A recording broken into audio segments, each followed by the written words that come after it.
দুপুর বন্ধুরা, সবাইকে দুপুরে দেখো আমাদের এখানে একটা ভ্যানে করে মানে একটা লোক অনেক কিছু জিনিস নিয়ে এসেছে। যে চলো দেখা যাক কি কি নিয়ে এসেছে।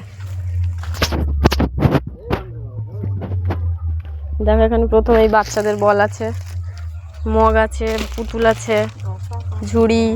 আর এই দেখো এই ভান্ডারগুলো দেখো, এগুলো ভান্ডার নতুন একদম দেখলাম সবে। দেখো অনেক কিছুই আছে এখানে। এই যে কাঠের সব খুন্তি, হাতা, ডাল ঘাটনি, বাটি ফাটি, ঝুড়ি, সব কিছু অনেক কিছু আছে।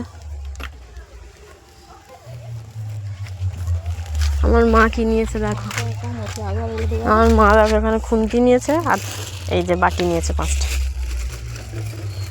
আবার দেখো একটা ভান্ডার নিয়েছে, ভান্ডার। এই ভান্ডারটা আবার টাকা জমাবে। সে ও ভাই মানে আচার দিলেও ভাই